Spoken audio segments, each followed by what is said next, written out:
CFM Radio, we are back. It is Wednesday, my dudes. And we are here for video game music and news. What is up, Vector? What is up, Drix? Video game music and news. It is here Wednesday, back again. More video game music and news. And you know what, Drix? This weekend was wild. I played the hell out of that Battlefield beta. Hopefully you'll be able to join me for some more. Oh yeah, weekend. We still got a whole other weekend of Battlefield 6 to play out and test the server stress on this weekend. It was a good time, but man, war is hell. Damn. We're going to have our impressions of that in just a minute here. We're going to start off the show with it. But before we do, Drix, I got to tell you, we are entering the time of the big games. It's gonna be non-stop from here until the end of the year, I'm pretty sure. We still don't even know what really is gonna be solid towards the end of the year. We know we've got Pokemon at the end of the year. We know coming up we have Battlefield in October. We've got a ton of games in September.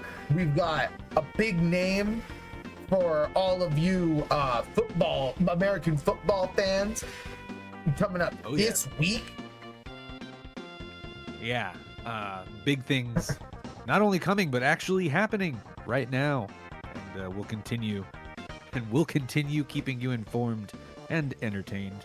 Absolutely, because this in CFM Radio, we absolutely know that the best thing to do with your free time is just kick back and play some video games, right, Drix? Oh yeah, not a whole lot of exciting homebody domestic things get much more fun than that.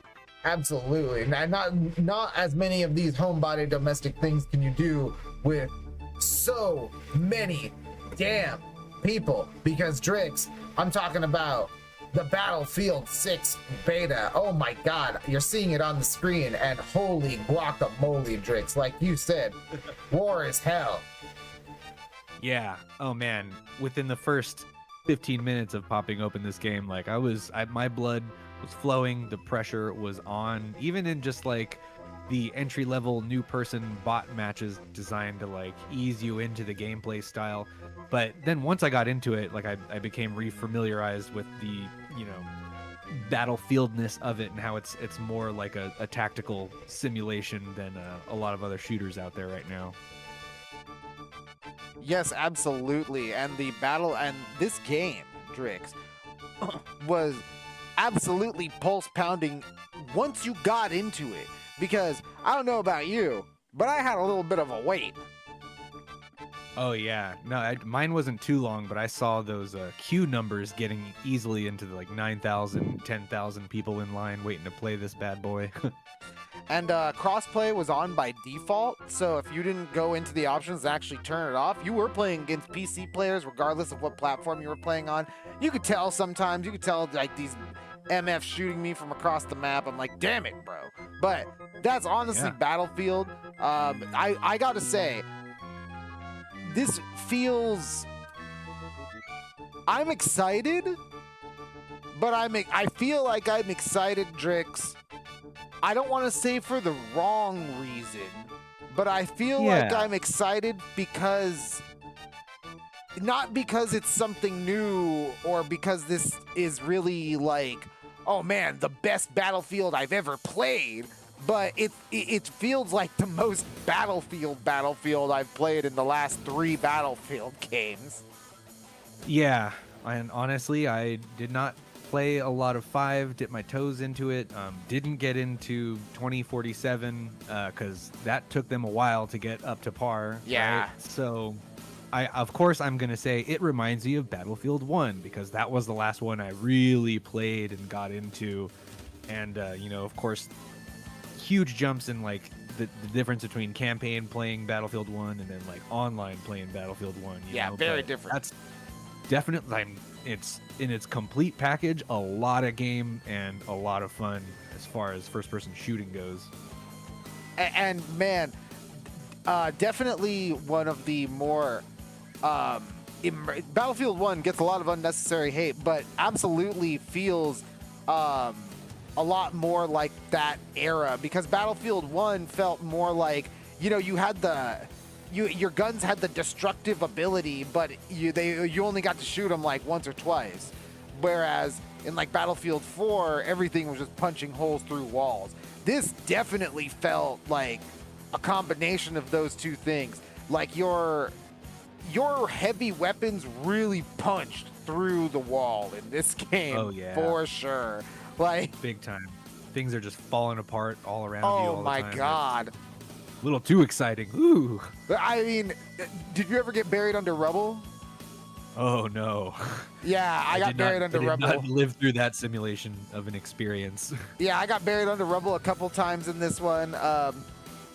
I will say, when you get the one thing that I liked was, and it might just be me as someone who hasn't played Battlefield since like the top of 2042 or 2047 or whatever it is, the future one. I haven't played Battlefield since the top of that one, but this one really felt like it had that nice little skill curve where it's like, when you start playing the Battlefield, you kind of like just go in, you get fucked up a million times, and then you eventually never hurt nobody. Yeah, you eventually get into the swing of things. Like, okay, this is on this map I should go here. On this map I should go here. You know what I mean? Like, this lane is ready on this map.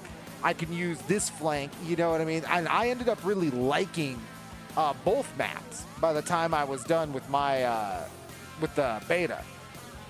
Yeah. Oh man, such not just big but detailed, and like, in the urban one, there's just so many little alleys and holes to crawl through. It's like I would find it hard for people to like really get to know like every corner of this map, or at least like even for the speedrunners, it's going to take you some time to like get the hang of things. And there's only more coming on the way. We only got to play 2, and but boy, was that mountainside just lousy with scope reflections just looking down at you. But that is Battlefield. one of the funnier parts about the game, I think, actually, is like, and Battlefield's always had that kind of like the scope reflection, so you could see the snipers kind of thing, like get an idea of where they are. But in this game, they kind of feel like they have high beams on. It's funny. Like, it's a bit exaggerated. It's a bit like the yellow paint, in places you're supposed to climb. It's like, we're really spoon feeding it to you now. Drinks, I ain't gonna lie. There were times when I would just be popping out with a DMR and challenging the snipers. Yeah, you gotta suppress them. Because like I could see their high beams. Yeah, they want to at least give you that option of knowing which direction to shoot in when you're being sniped from like half a mile away. But I was gonna ask, did you end up playing any of these other modes? No, not really. I think it was just the 2 kind of main ones. Because I wanted to play King of the Hill. I didn't end up checking it out. I ended up playing a lot of Breakthrough. Yeah, that was the one. I think we were playing that one together, right? Yeah, we played a lot of Breakthrough together. I ended up playing a lot of Breakthrough myself. I played Conquest, which is pretty much just straight up domination. Yeah, it's just the points don't move. You just need to get them. Yeah, and it was kind of weird. Them. It was kind of weird playing a Battlefield game in like small scale, right? Yeah, right. It's like it feels less like Battlefield. It's more about the field of battle. Yeah, well, you could see it in the B-roll here. This game isn't. You're not like, you don't feel zippy like you do in Call of Duty. Like. Oh no. No tricks here. You feel very like heavy in Battlefield, especially in this game. This game, you definitely feel really like plodding. Like, Yeah, I mean, Battlefield to me is like crawling around prone on the map, from one place to another and just taking cover along the way. Yeah, exactly. Like moving from cover to cover and to cover. Vehicles. Yes, vehicles. And you know what? The vehicles are awesome. I loved jumping in vehicles. I don't know if I grabbed my vehicle B-roll, but I did jump into a vehicle. I jumped into a tank, and I was able to wreak some havoc. Yeah. I like being There's able a to learning spawn in curve, the tank. but- Yes. Ooh. Yeah. It doesn't come easy. Like, it takes a little bit of practice, especially once you get behind like a jet or something. I hope the next map has the aerial vehicles. That would be fun because I don't because they're coming. the Humvee and the tank were very cool. I liked both of them. I liked spawning in the spawning on tank. them. Yeah, the spawning in the tank was awesome. And I've always loved like the squad kind of mechanic of Battlefield where you can spawn on your squad mates and stuff, and kind of like it's easy, when people say the squad, they usually mean a party of at least 4 of their friends, so it's easy to get a couple people to fill out that squad and really wreak some havoc on the Battlefield. And when 6.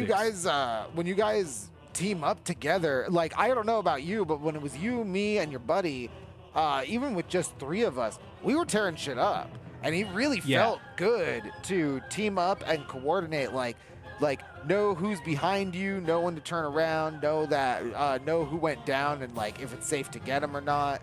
Let me I'm giving up, just keep shooting. You know what I mean? Like there's this knowing when a tank is coming in, knowing who and having all the different classes. Like also shout out to the return of the original classes.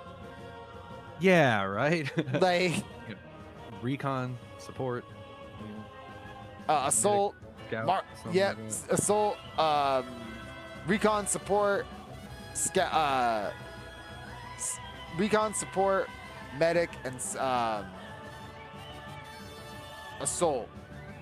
And and you have a lot of weapons. You only got to play till rank 20. I got to max rank, but nice.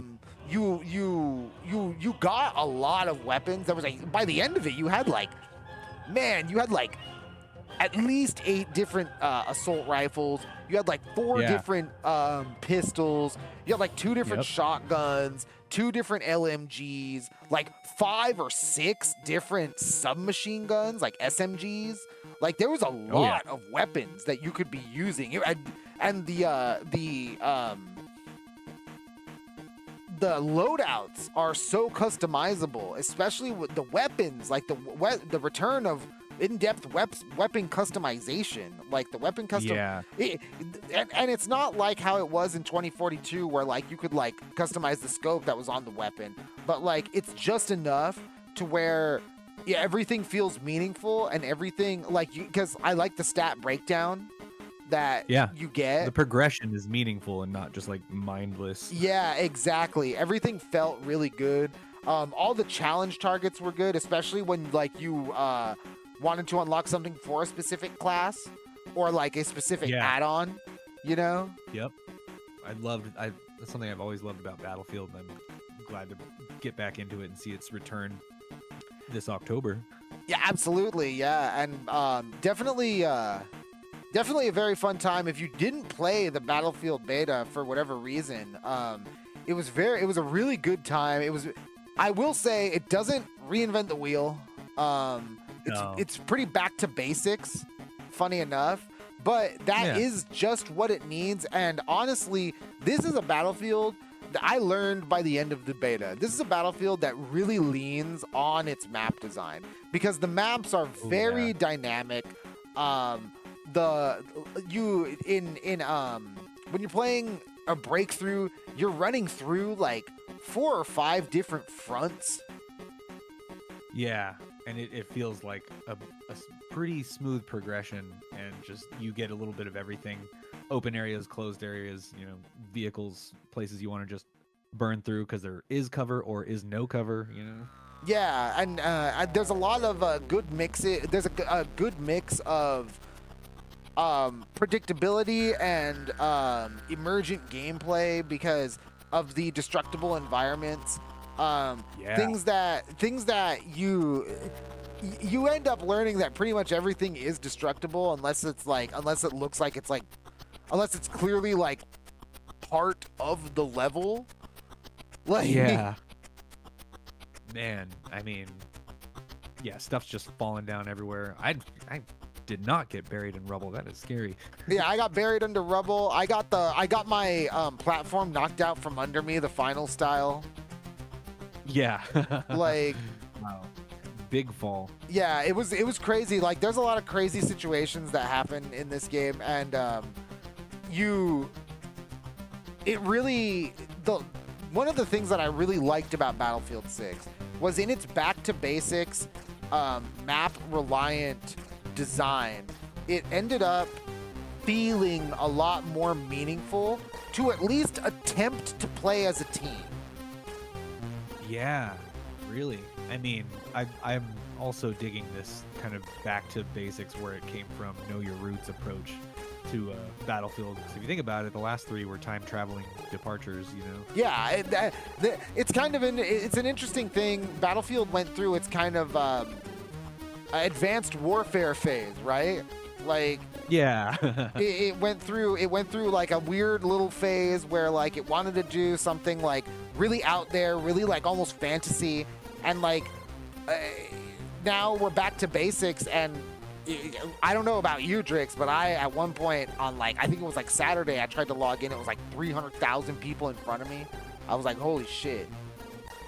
Oh yeah, that's a good sign. So it's about time EA, Electronic Arts, did something more artistic with their electronics, you know? Yeah, seriously. That we all enjoy anyway.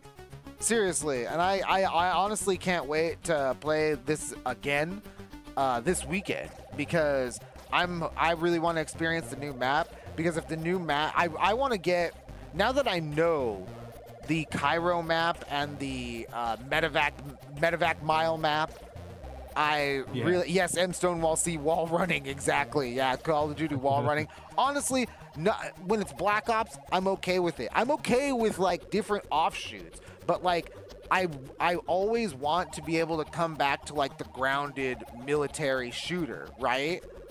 Yeah. Like, I always want to be able to be like, all right, here's like the roots.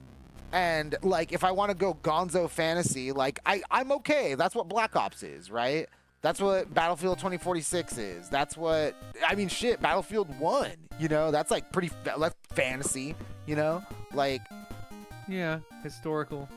Yeah, historical fantasy. So like, you have a lot of. It's not the same military, so it's not the same military shooter. Yeah, exactly. And there's a lot of liberties taken. You know what I mean? But like, a couple things here, you know. Maybe. Yeah, but like, there's it really went through that. Like, oh man, do I want to have like this weird, like, do we want to go down this like experimental path? And now that we're back to straight up Battlefield, you really feel how, at least I do, you feel how much that grounded realism has its own, that feel of gritty.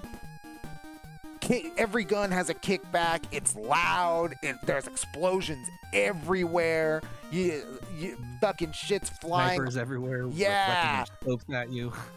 Smoke, flash, you know, everything coming at you all the time, being swarmed by like 10 people. Like, there's a lot that adds to that experience that is, you miss when you do it over and over and over again. But now that we've had that departure into Fantasyland, playing straight up Battlefield feels great.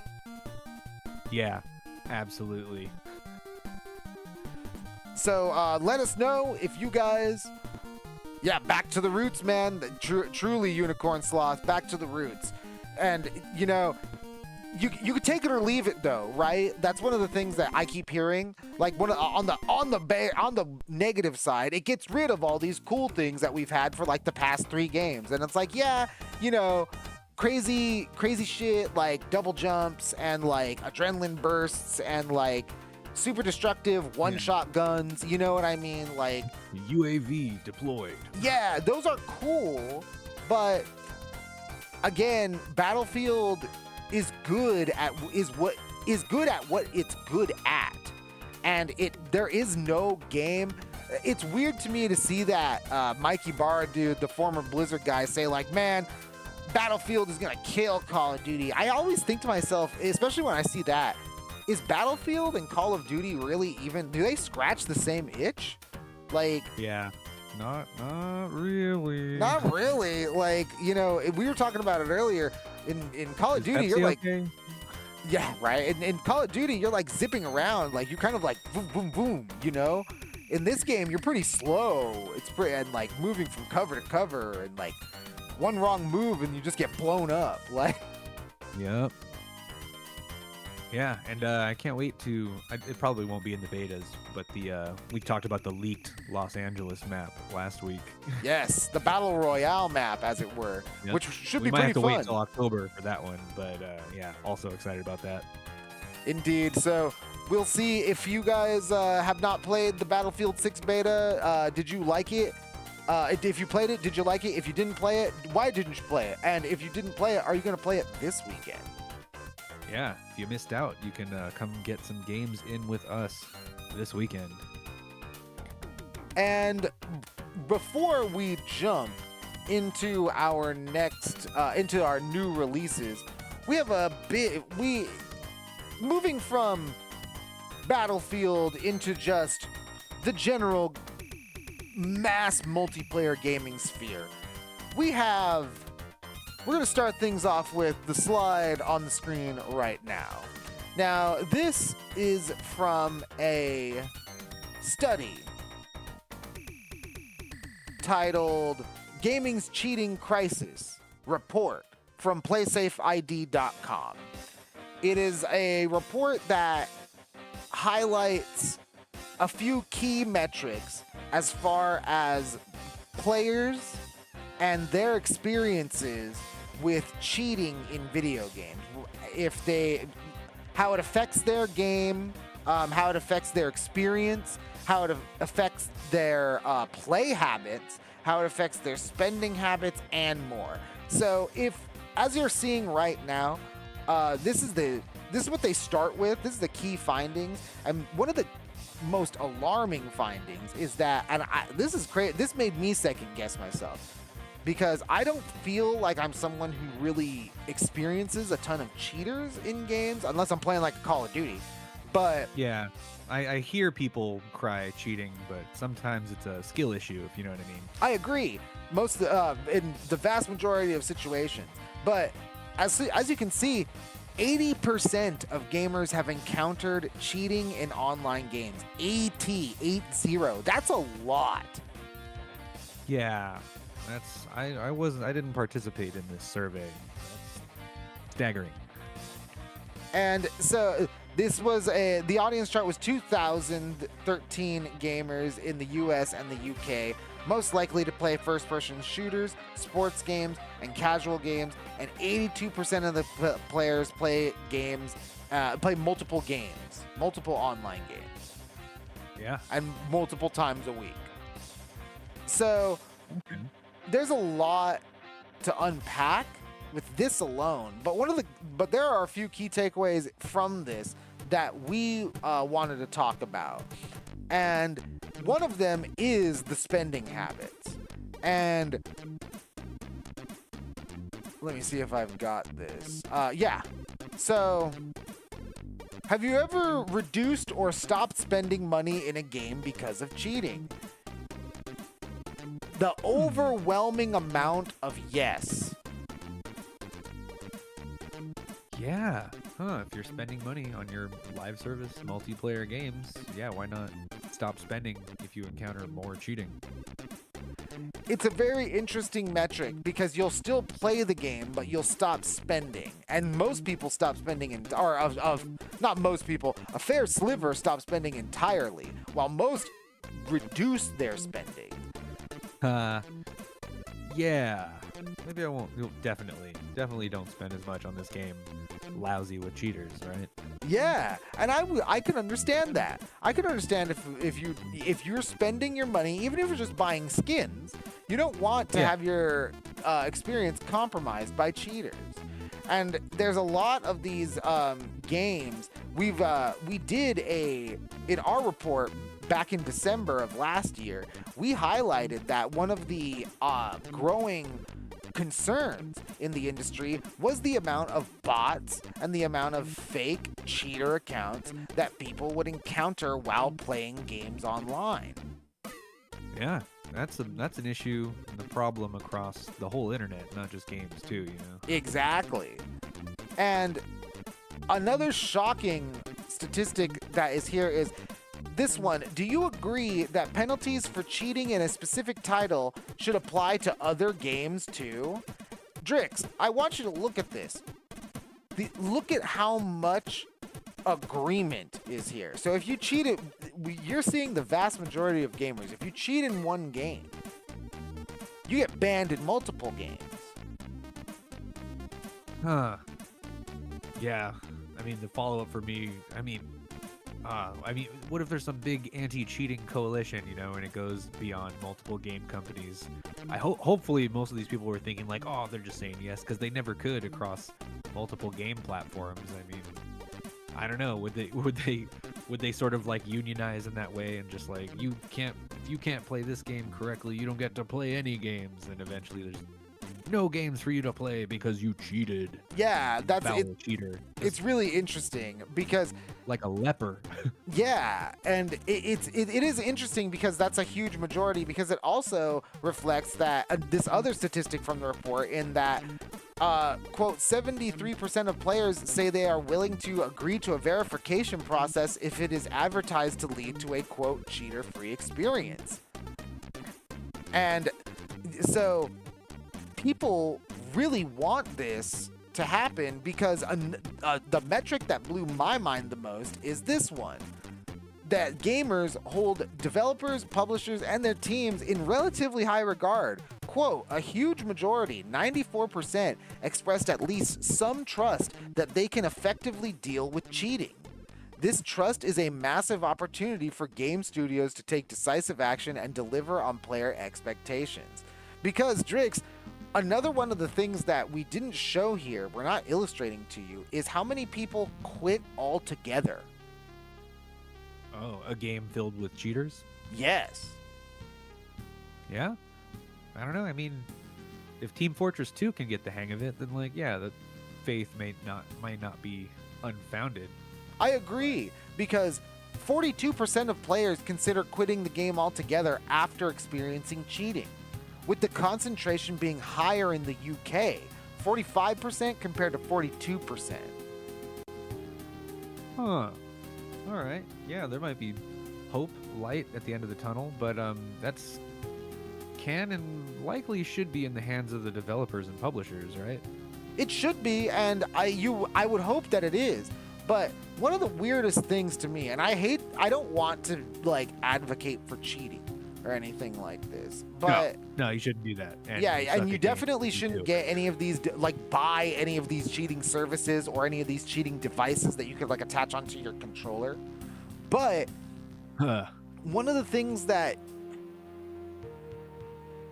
I have to emphasize is that in our report back in December, we showed exactly how many of these game publishers are taking your data. Yeah. And it's, farming nowadays.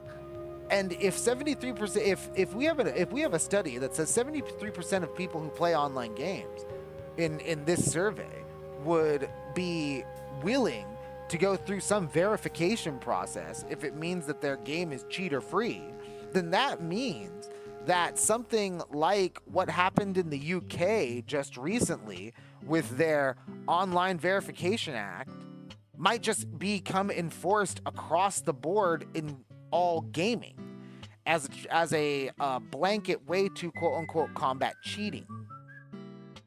Yeah, here's my privacy. Go ahead and give me some more security there, why don't ya? So, it's a very interesting thing to see. I'm happy to see that people are taking this seriously. I'm sad to see that it's this big of a problem, but I suppose when you start getting into the statistics that we're going to get into later on in our show about exactly how many people are playing the same games. It shouldn't be that surprising. Yeah, right. We have the data.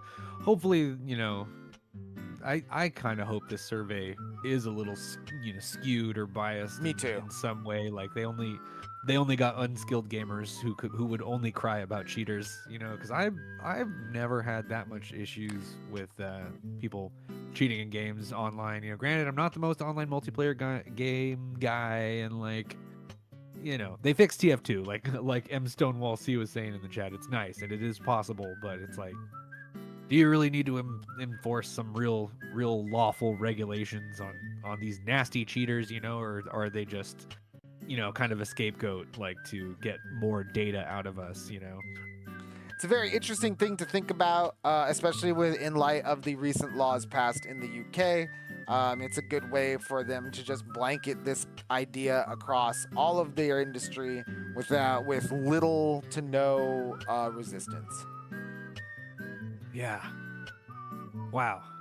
Crazy times. Hopefully we don't, work our way into a dystopian state of gaming, and then truly we will want our cartridges and CDs and physical media back. Hey, you know what? That people are going back into older games, but as we'll find out later, that might not mean what you think. But right now, Drix, we're going to take a quick break, and I want everybody to whistle along with this one. What do we got?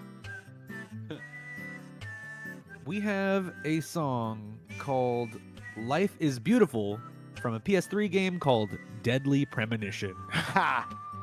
I love Deadly Premonition. Life is Beautiful. CFM Radio. We'll be back. CFM Radio.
Select the one to fight with, get it on. 10, 9, 8, 7, 6.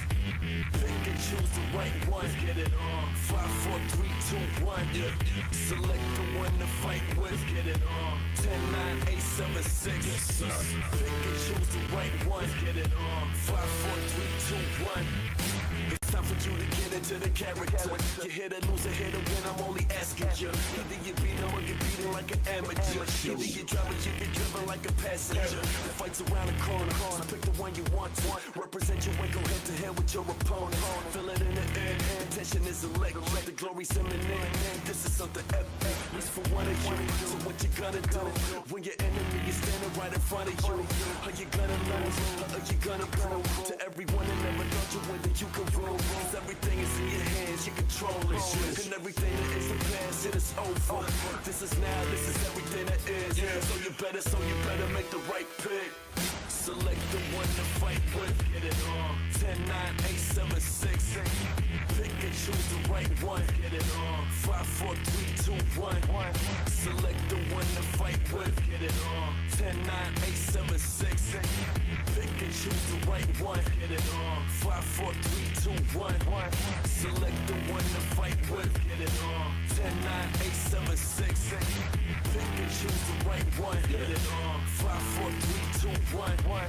Select the one to fight with. Get it on. 10, 9, 8, 7, 6. Pick and choose the right one. Get it on. 5, 4, 3, 2, 1.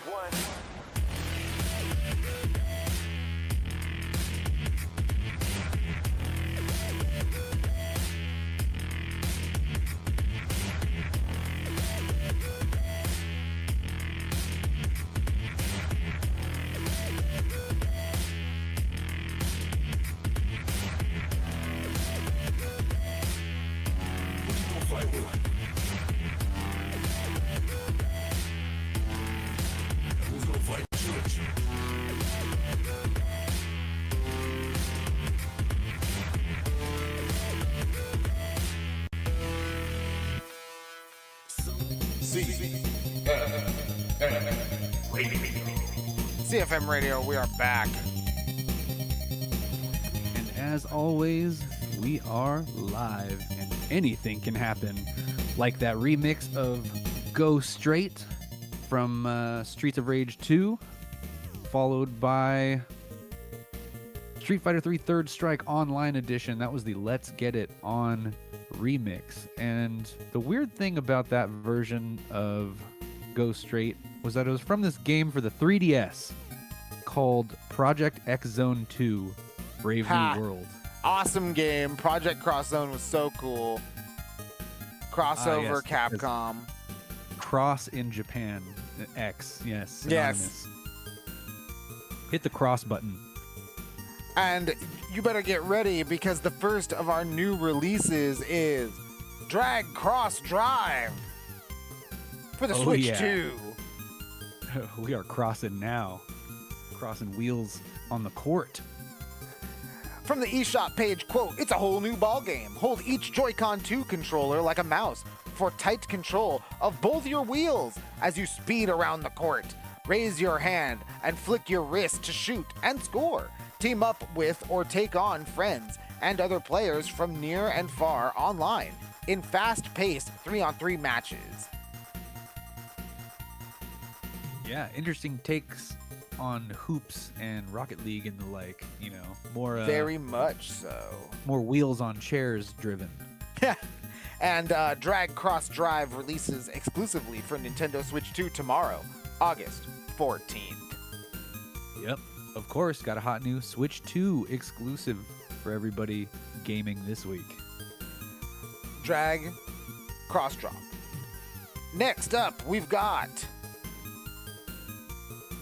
the Toplin Arcade Collection Volumes 1 and 2, and this is from the PlayStation Store, Drix. Quote, "The name Toplin is legendary.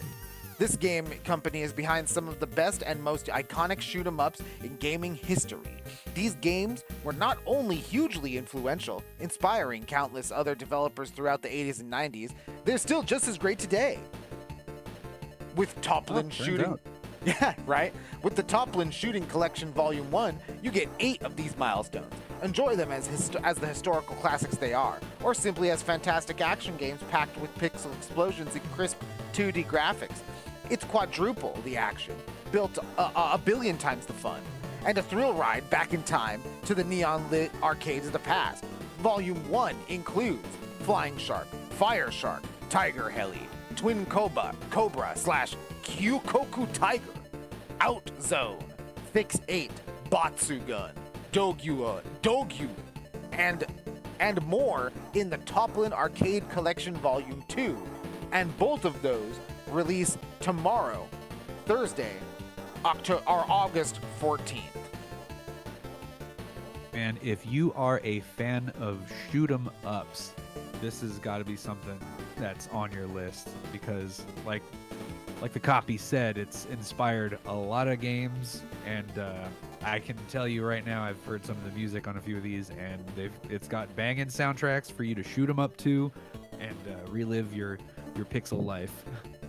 We've also got Madden, NFL, 2K, 2K6, 2K7, I believe, and that is, or no, 2K6, and that is coming out as well, August 14th as well, tomorrow. But we can't show any of that because we will get copyright struck.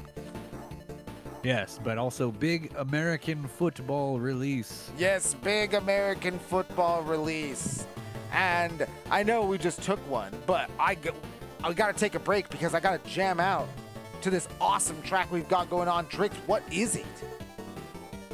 Man, speaking of classic shoot 'em ups, we got one from Air Zonk for the TurboGrafx 16. This is stage 1, the Aqua Bass.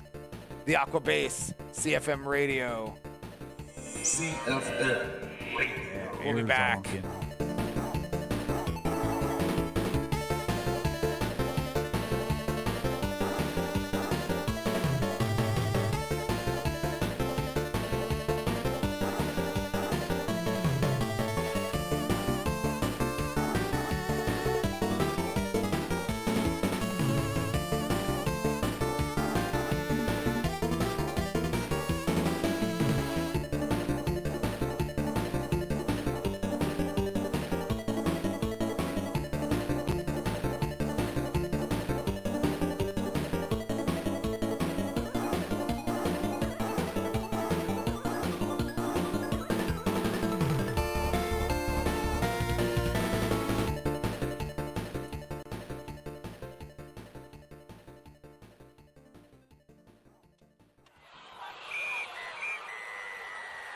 Maior espetáculo da terra, futebol e o gol!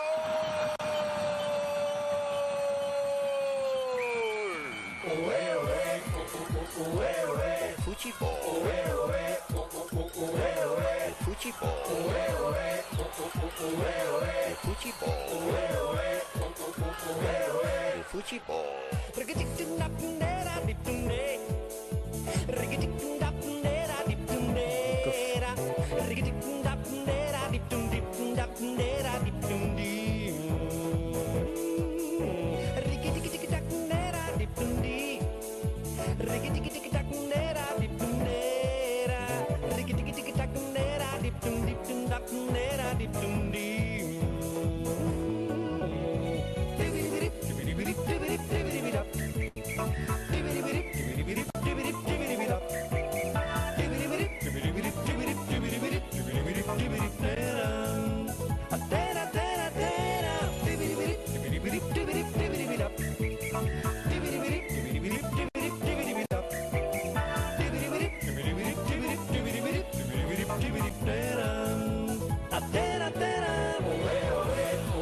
Futebol.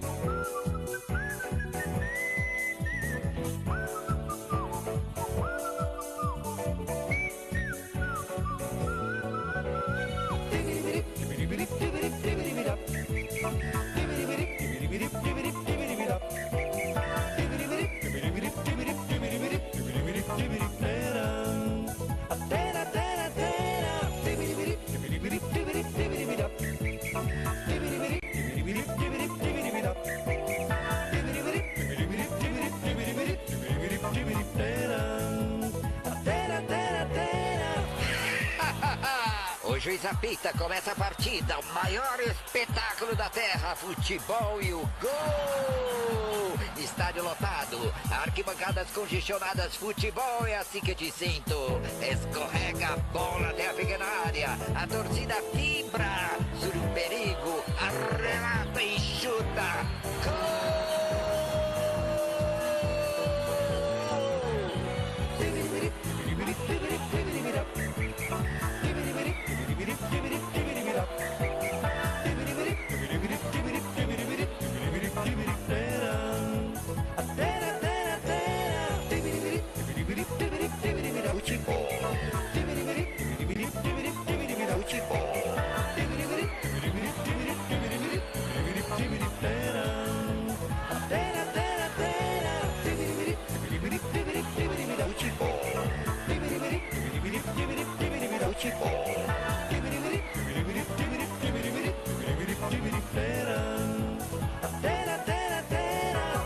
Maior espetáculo da terra, futebol e o gol!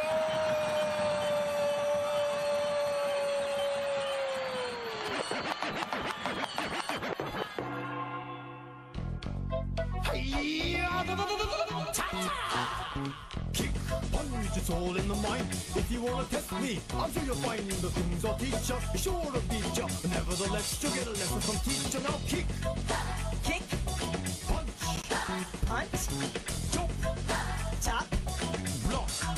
block, Once more now, kick, kick, punch, punch, jump, chop, and block. block. Don't get cocky, it's gonna get rocky. We're gonna move down to the next jockey. Now duck, Duck, jump, jump, turn, turn, pause. Listen Pause. carefully, jump, jump, pause, pause, duck, duck, and turn. turn. Yeah, I see you're getting better. Kick to the limit in order to get her now. Kick, punch, Kick, punch, chop, block, chop, block, chop, kick, chop, kick, punch, block.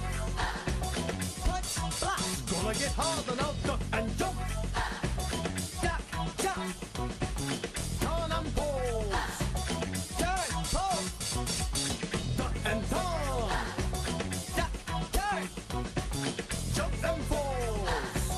jump, pose. Come on now, why don't you follow my words because we're almost done. I'll make it easier first. I wanna see if you wanna see what it means to be the man with a master plan. Are you the man now? Here we go now. Kick, punch, block. Kick, punch, block, Chop, kick, block. chop, kick, block, Block, duck, and kick it. block, turn, kick, Block, duck, punch. block, duck, punch, Duck, duck, turn. duck, duck, turn, Jump, kick, chop. jump, kick, chop, And punch, punch, punch. punch, punch, punch. That's it for today. Good job, Parappa. You can go on to the next stage now. Yahoo! All right.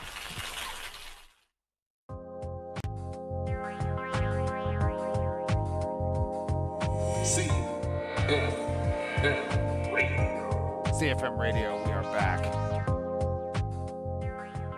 We are back. I'm happy to see some of our friends in the chat. That was Parappa the Rappa, Chop Chop, Master Onion Rap, and then an obscure little vocal track I came across. I can't even tell you what game that was from, but it was definitely a soccer game. Kind of, it's the goal song, Futebol, Brazilian, Portuguese, I think. Futebol from the goal theme from a soccer game. Pretty funny though. Yeah, not that American football like the Madden that's releasing tomorrow, you know? Exactly, not American. I got it football. nice and twisted. Oh, and right now is the legitimate businessman's social club music from The Simpsons Hit and Run, you know? We're talking Fat Tony over here. Of course, of course. Hey, you know what? Simpsons Hit and Run is pretty good. And you know what? We are definitely going to this is a great sign to get into the nitty gritty because, Drix, there was a little discussion from the GameWise podcast. It is the IGEA Educates podcast, episode 2, Key Industry Trends with New Zoo. Oh yeah, New Zoo, Newzoo is one of our steady sources of data. Am I right? Indeed. From our report last year titled How Gamers Grew the Game Industry in 2024, that's over on clusterfuckedmedia.com. We compiled a good amount of the data we pulled from how we believed what we found gamers to like the biggest impacts they made on the industry in the year of 2024, and a lot of our predictions and insights are coming home to roost. And I have to say, in this interview with GameWise, Emmanuel Rosier, the director of market intelligence at New Zoo, he doubles down on one of the elements that we reported on, in that being the, quote, zero-sum game of the attention economy. Drix, in short, if you're playing one game, you aren't playing another game. And a game such as Call of Duty, Roblox, and Fortnite are all vying for every second of every day. Yep, competing with Netflix and Hulu. And TikTok. And TikTok. You know, one of the main drivers of TikTok is actually not the short form content itself. Remember, everybody, one of the main drivers of TikTok is not the short form content and the consumption of the short form content. It is the act of skipping the videos that you want to skip with a flick. Yeah. It is the same sensation that you get when you swipe right on Tinder. Yeah. Wow. Gotta hook them. So. And also not having to choose what comes up. You don't have to type anything into that search bar. You don't. Come right to you. Again, makes it that much easier. Swipe right, baby. Swipe right. Keep them coming. Keep them swiping. And in this interview, speaking of Roblox, and Roblox is funny because Rossier says that it is a universal platform that even big budget game devs utilize. Quote, the developers of Payday 3 have a payday experience in Roblox. They use it to attempt to drive sales and players to the premium game. Yeah, you're not old enough to play Echo the Dolphin, so we'll give you Echo Jr. Yeah, exactly. And a while back on CFM Radio, we were covering a story of IKEA creating a Roblox experience to train new employees. Yeah, go ahead and pretend to work here first. Then you'll get a real job. Yeah.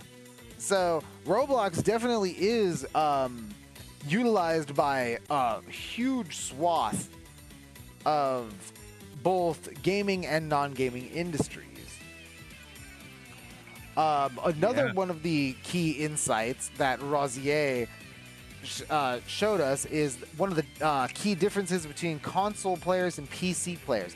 Console players are driven by AAA big-budget releases, while PC players have not only nearly limitless choice in what games they want to play, but they also tend to play more free-to-play titles and spend more on microtransactions.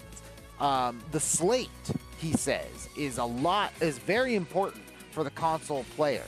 What's coming out, when it's coming out, and if they can play it with their friends or not. Yeah, absolutely. And sort of the kind of marketing push that games get as they, gear up to and end up eventually releasing. Yeah, it's one of those things too. Because later on in the podcast, he also says, discount culture as far as video games go is immense. Their Steam sales, any storefront, even brick and mortar stores have deep discounts on video games, video game products, and all of the things that essentially surround video games.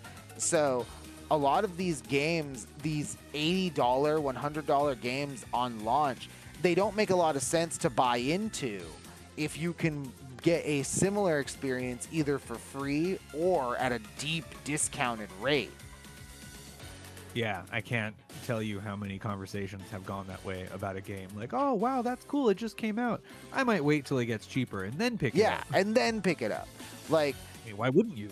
yeah, there's a lot of times, Mark of the If Wolves, it's multiplayer, Garu. you know? Yeah, Or can you play with your friends?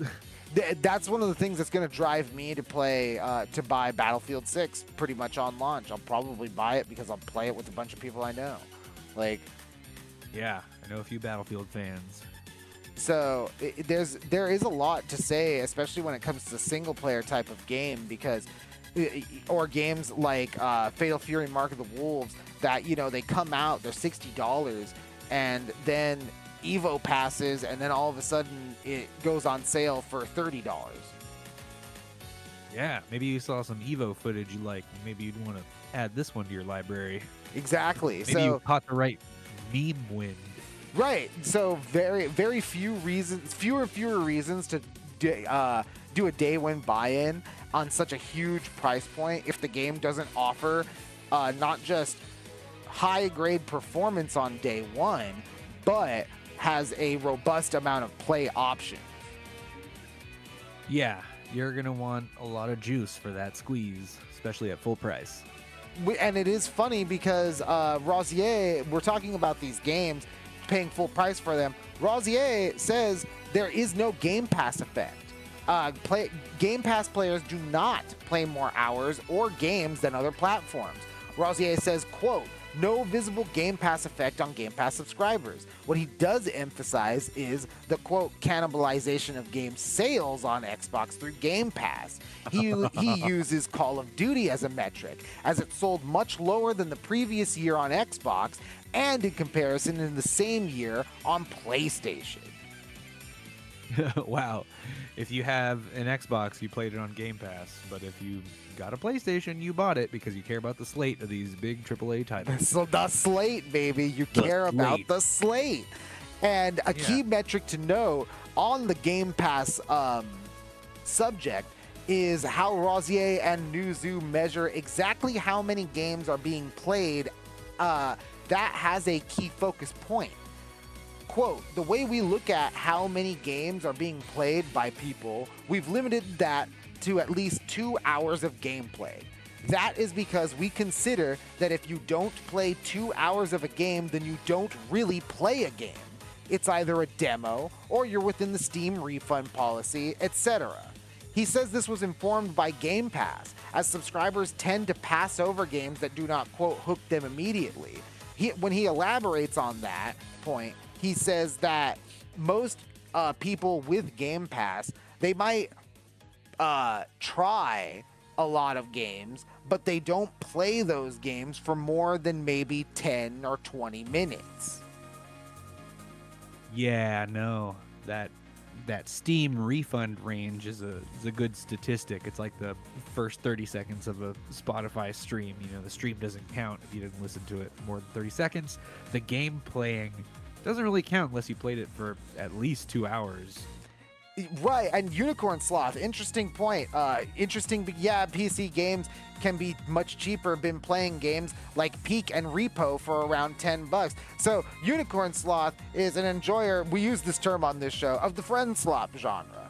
But I feel as though what Rosier at Newzoo is saying is lending to the credence of how PC players like him are engaging with the game.